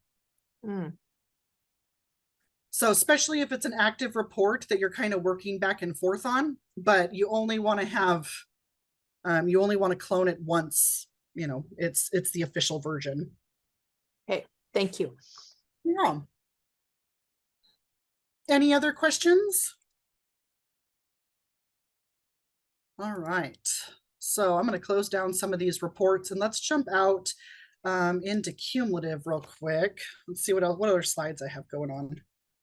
Cumulative, perfect. So in cumulative, we know that we have the help center, and in cumulative, that's going to be under the knowledge hub. Again, that's in the top right-hand corner, and it's going to be the help center. And the same thing as in SMS, it is going to try to navigate and help you out with what area of the software that you've actually been in. So what we're going to do is we're going to use the help center as well as we kind of navigate through these next couple platforms. Again, same information. So we're going to just touch on it briefly. Cumulative, health codes. We do have those 4 standardized types. In cumulative, they may be listed a little differently. So we have our health conditions, office visits, which is reason for visit codes, our dispositions, and treatment interventions. The slide does give you the pathway. So if you ever get lost, this slide can help you navigate to where those codes need to be updated.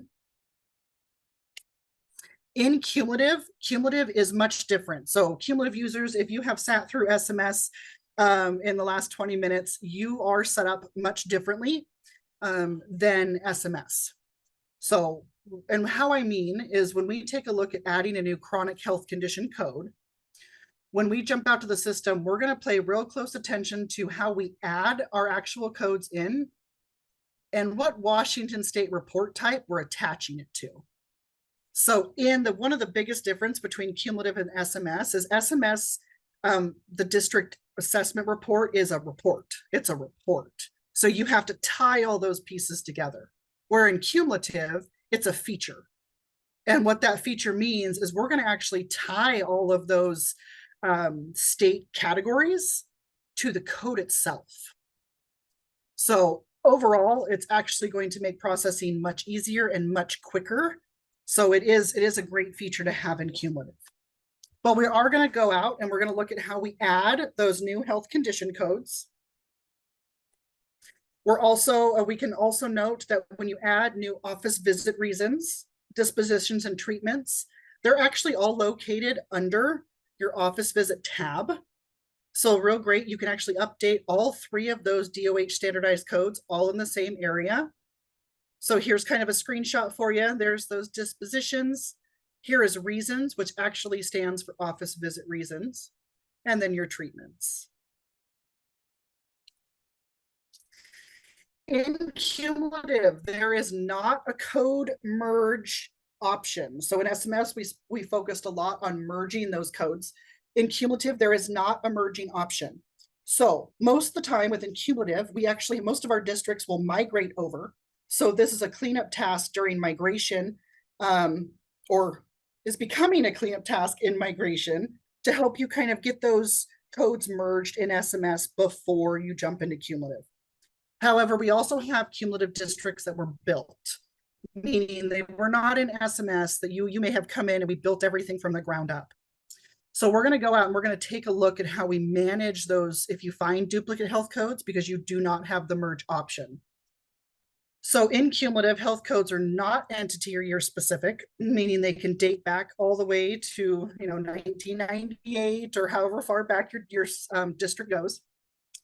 And let's see here. Yeah, they can date back as far back.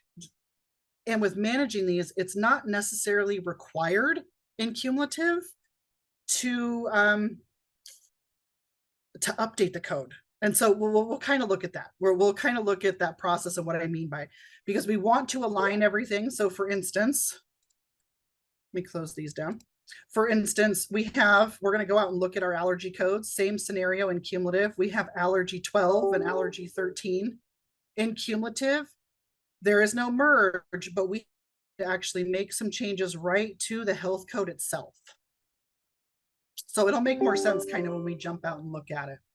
One thing I do want to note in cumulative, with health code management, it is always best to assign health code management to one individual. One individual that is going to update and keep your tables accurate. It's always best practice, so then codes don't get lost and things are being updated appropriately. So if we jump out and kind of look at cumulative on how we add and how we're going to manage these records. If I log into this testing database, up here in our main menu, if I come down to health, it automatically switches my platforms over. So now I'm in the health module, and I'm going to go to codes, and I'm going to look at health conditions. All right, so here is my health condition table. So within cumulative, again, we're going to look at it. We're going to see, okay, we saw that we had A12 and A13. Like, okay, we have two codes here. What is the actual appropriate code? It looks like they have the same healthcare description. I can go run a health condition report to review these, which is always recommended. Make sure if you're ever changing any report or any codes, you're double checking to make sure that yes, all of these food allergies do really fit whatever code we need. And we know that our food allergy code in the system should have been, let's see here. I think I have it in here, hopefully. Let me extend our records here. I think it was ED. ED, food allergy. This would actually be the appropriate code from our DOH standardized code. So we can see same thing in cumulative. We have some cleanup to do. Within cumulative, I can actually look at these records. So when I click on this code, I can use my Chevron panel to split my screen automatically, which can make it easy depending on your screen size. Or you can actually use the open arrow so you can just see the details. So it really does depend on what the user wants to see. But we're going to talk about how we manage these right at the moment. So in cumulative, I can update this code, but if I update it to ED and try to save it, it's going to tell me, no, we already have that code. I can't merge it. I already have that code. I can't update them. So it won't let me continue this process. What I would do is I could take this code and I can inactivate it. So right now it says it's active. I can inactivate the code and I can save my changes. Now within cumulative, how these codes map, we're actually using our Washington State assessment. So we can see state assessment of district health services.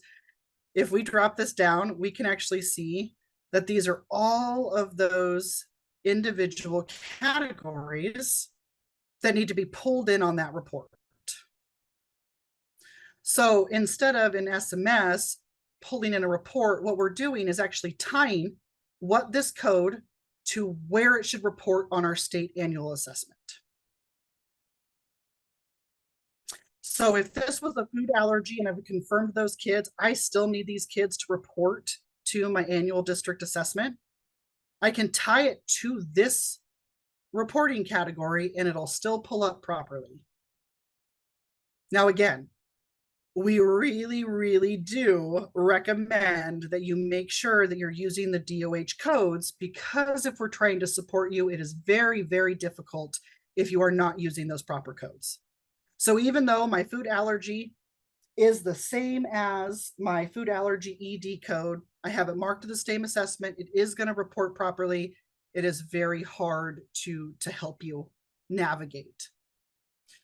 So in this scenario, you would inactivate and you would go update and add a new record in for the student.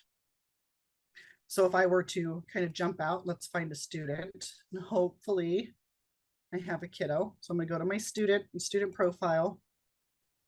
Stacy, while you're navigating to your student profile, it is noon, and I wanted to make sure that we are aware of of our nurses that need to log off of the meeting, but I did want to make sure that they knew that you have open lab hours. So if they do have questions, that they can reach out to you and have one-on-one help. Can you really quick just let us know what those days and hours are? Yes, Or definitely. even if you send it to us in an email, we can get those out to everyone. So close your eyes because I'm going to click really, really fast. So, we do so we do have open lab hours, and we do have where you can register. So out on our website on North Central ESD, we do have PD enroller accounts out there, so you can get to them right from our resources. You can register, and what this does is they are open labs where you can come in and ask any questions that are Skyward related. So cumulative, SMS, it doesn't matter. We hold them monthly. They're usually the second Friday of every month, and we do try to rotate them. So say, for instance, November 17th was our last one. That one was a little later due to a holiday, but that one was a Zoom. So if you go out to PD Enroller, if you register, you get the Zoom link and any updates, and you're able to come in anytime from 9 to 4 and just jump on. We have users that jump on multiple times a day, working on specific tasks, or you're allowed to hang out in there and have a breakout room. Or we do on site. So in December, it'll actually be an on-site lab, and you can bring anything you're working on, and we'll have student coordinators kind of monitoring the room and can sit down with you and work on stuff one-on-one. So no, those are always out there for you. You can find them in PD Enroller. You can find them on our website. And we're there, usually, like I said, usually it's 9 to 4 all day to be able to help fit your needs and bring in any questions you might have. Fantastic, thank you. So they can find that in PD Enroller and then utilize your help on those Fridays. Fantastic, thank you. Definitely. Okay, well, thank you to the nurses that were able to be here with us. We're gonna let Stacy finish the cumulative report.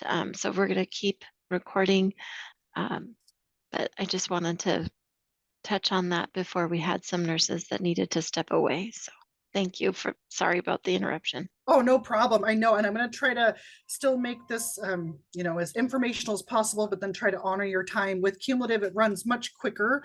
So yeah, we'll keep going and hopefully get you guys out of here shortly.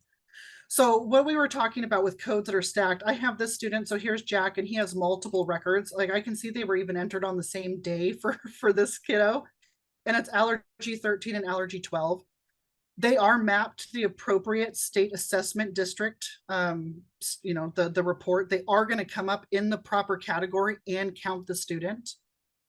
However, in these cases, if you do have them tied to the wrong code and you're trying to clean up your database, the best thing to do would be to come in, and you can use your slider panels and just end the record. We're going to end the record as of today. We can save those changes, and you would add a new record in for the appropriate code. So I would also end this one as well. I'm going to leave this so we can see it on the district report. But in cumulative, because there is no merge, the best thing to do is actually end the record and add a new one. Do know that it does pull off this assessment. So it really is how you have all your codes set up in the system. Anybody who wants to talk about this a little deeper, or maybe has a few issues in their health conditions, I'd be more than happy to set up some time and look at it individually with you. But let's go back out to our health codes real quick on health, my codes and health conditions. So I do have that now. This code report says inactive because I did hit the inactive button. I would also go through and start to do this for any other code that is not appropriate. However, you do want to make sure what is attached to these codes. So in your system, under health, you do have the option to run the health condition by student report. And another great one to run, which is in this PowerPoint, but we have health condition by student, and then we also have our student health transcript. So let me just print this one for you real quick. I'm going to pull in all my entities. I'm going to show all my health conditions. just so we can kind of get a clear look at it. And what it does is it starts to break down. So I have this kiddo in here. It gives me the health codes that they're attached to. I could have narrowed this down if I was just looking for maybe those allergy codes. But it gives me what the student is and what health code they're looking at. So very similar to SMS, it allows me to kind of break it down and see if there's any students that I need to report. So here's Jack, there's that A12, and there's that A13. I can still see those codes populate for that kiddo. That would be a kiddo I would need to go out and double check. These codes, you know, I would want to report as the new ED allergy. If we look at this from our health transcript will bring in a lot of information for you. So if you do need help setting up a prompt template, I would be more than happy to work with you as well. But basically in this report, I'm pulling in all my entities because I want to see everything. And then I've shut everything down. I don't want to see information on any of these different areas except for my health conditions. So when I set up this template, I simply just went through. They all populate in as yes. I'll select them as no. But I'm really paying attention to what my health condition filters are set to. So I want to print that condition history. I want to look at health conditions. So maybe I have specific ones. If I were looking at maybe those allergy reports. So let's click those. And then you can also see those statuses. So for instance, I'm showing all values because on Jack Jackson, I just closed out one of his, but he also had an active one. So I'm going to show all values so we can kind of look at that student. And let's run the report. Now, hopefully in cumulative, you don't have a lot of duplicate. Hopefully everything came over pretty clean and you've already consistently worked through these processes. Let's see if Jack is here. So here's Jack's. I can see that there's that food allergy. And so he has two of them. There's that one we ended. And here's that current new one. So this is also another way to look at your health conditions. I will tell you this report doesn't give you the condition code. So that is kind of a thing I've noticed when you're trying to crunch some of this data. This specifically doesn't give you the health condition code. It just gives you the description. So that's why I like to point out both reports to kind of work hand in hand. So when we think about our annual assessment, when we're looking at our codes, we're going to go to health conditions. If you look through your codes and you have any blanks, this will not report to your annual district assessment. You can use the filters by clicking the cog, and you can range down on specific things, or you can simply click the header, and I can see I have a lot of work in my district because none of these codes are attached. Without it being attached, it will not report properly. So that is your first step. Find your codes that you do need to attach, simply lose your slider panel and select the appropriate grouping. Another good way to kind of look at this, like we have these, here are your severity codes in the code table as well, just like we saw in SMS. So make sure that you're going through these code tables and attaching the proper grouping to the code that you're using. Once you have these set up, and again, there are those 4 areas, you do want to make sure that you jump out. If we go back, I'm going to go to my codes. If I look at my office visits, make sure that you are updating your dispositions, your reasons, and any of your treatment codes. Through any of these platforms, you can simply just hit the add button in the right-hand corner. Your treatment code would match what the code specifically is. So like intervention codes, I would want to make sure I'm using CA, CB, and so forth. And then the description. So from here, let's take a look at the district annual assessment. Now it's a feature and cumulative, not a report. And so this will go pretty quick. When we scroll down, our district annual assessment report is found under our state reporting feature. And under state reporting, it is the first feature, assessment of district health student services. And with this report, you can see I've run it a few times because this database didn't have any data in it when I started. So I really had to create some interesting records. But when you come in, you can run this as many times as you need. It does not hurt the system. What we would do is I'm going to run this at my district level. However, you can run it from any different entity, knowing that only that entity's information is going to show. I want to look at my whole district, so I'm going to stay in my district level, and I'm going to hit extract. If you don't extract it, you will just continuously look at the same data over and over and over. I'm going to include all my entities, so I can separate them out here. If I said only wanted to click on this one, I can. You can do that from the entity level, but I'm at district. I want all of it, and I'm just going to run my process. And this creates an interactive board for you to be able to look at your data. So I can see I have successful rates. I don't have any errors. And now it creates this new extract for me that I just ran this morning, or just ran now.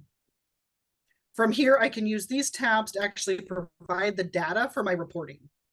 So I can see all of my schools because I ran it for everything. I can see head count. And then I can start to actually see where are my severity codes. How many kids do I have in level A, level B, C, and D? And it actually lists them out. So I don't have very much data in here. But what it does is it populates. And the best part about this feature is you don't have to guess. I can just click this. This is my kiddo that has a severity level A. This is my kiddo who has my severity level of B. You can actually use the more feature to pull these out into Excel sheets too. So if you're trying to do individual tracking or kids you know you need to follow up on, you can use the more feature and pull out any of those kids. So no, you do have the ability, like I said, it's an interactive board, so you can click on all of those numbers. It does give you your totals at the bottom, so it will calculate everything for all of your schools. You can look at this per student. So when we click the student tab, it will start to break down all your students. So here are the students that have come in. I can see that they have their health indicator. And then I can start to be, here's their severity level. There's the description. Here's the health condition they were attached to, which again, would be your severity code. So you can get this per student. It gives you when you ran it, when you did the extract. You can see any student errors. So if you have a kiddo in there with just multiple overlapping records, inactive data, it'll actually populate any of those errors for you to go out and review. And then the last couple tabs actually break down the chronic conditions. So a lot of these will break down. Now we can see the individual state categories. So here's that ADHD, here's anaphylaxis, asthma, all of those district categories that we were attaching to the codes. And again, it's an interactive board. So I can simply click on it and see which student actually is tied to that specific area. So here's my ADHD. I have 2 kiddos, it looks like, and I can get those lists. It breaks down your student life threatening. So if you have anybody that has, so here's my type 1. I apparently have a student here. And if let's just dig into it real quick. So if you see that, here's my assessment report that I was just at. I can use the icon here to jump out to that student's profile, or I can use this little icon here that is the health. It'll actually jump me out to that student's profile and the health condition. So no, go into one screen and typing it in, go to another screen and typing it in. Here it is. And so now I can see that I have a diabetes record in here that is marked as life-threatening. And then there's the additional health record that has that severity code. So I can see the student is reporting with diabetes, also reporting with that severity code, and will also report in the life-threatening category. Same for chronic conditions. It breaks it down for you, lists it by student. This one's really good because you can use the filtering options on any of your cogs, and you can actually do by selection. So if you're specifically looking for kids with specific health conditions, know that you have those options available to sort in specific ways, or you can even use this for life-threatening. I have a couple districts that, even though this is the, the annual assessment, that run this all the time when they get back to school. Who are my kids that I need to reach out to and make sure I have new health contracts for? Who are my kids that have, are allergic to bees that I have to have EpiPens for? They can actually, you can use this over and over and over all year long to be able to pull in this information. So use it as a tool to help provide you that support without having to print random reports or looking through one by one. Use these features to help you in your workflow. But this is once you have the codes attached, so in your health condition codes, as long as you are attaching those Washington state features, as long as you are attaching those codes, there is no setup for this feature. It automatically runs. So the only thing is, if you update information before you look at this data again, you would want to extract it. When you extract it, it just recalculates. So I cannot stress enough that if you are having any issues with that report, really go to your codes, your health conditions, and make sure that this is filled out properly. And the best part about it is it rolls from year to year to year. So then you never have to recreate a template. You never have to worry about somebody leaving the position and leaving you without a template. It is just always there for you. And then you can manage these codes individually when, maybe you have a few new ones year to year. So in cumulative, it can be a little easier. Like I said, the merge process is not there. However, a lot of great features that help you kind of manage that process. With that said, the only last couple slides that I had, which we kind of already talked about, we'd have the North Central ESD resource. We are the Student Records Cooperative. There are resources out there for Skyward and for cumulative. This PowerPoint will be out there, or it's already out there for you guys to access if you need it. And I will make sure to pass this along. So you guys, if it needs to be placed anywhere else. On that website, you will also be able to get to links right to our PD Enroller. So you can simply just click on, if you wanted to come to this open lab, you can click the register button. It's all located on the same resource tab. And we already talked about open labs. Please attend if you have any questions. It's a great way to get one-on-one support throughout either one of your processes. And you can always reach us at studentrecords@ncesd.org. That email's one of 5 people that are on my team, and we're all able to help you manage your healthcare records within the system.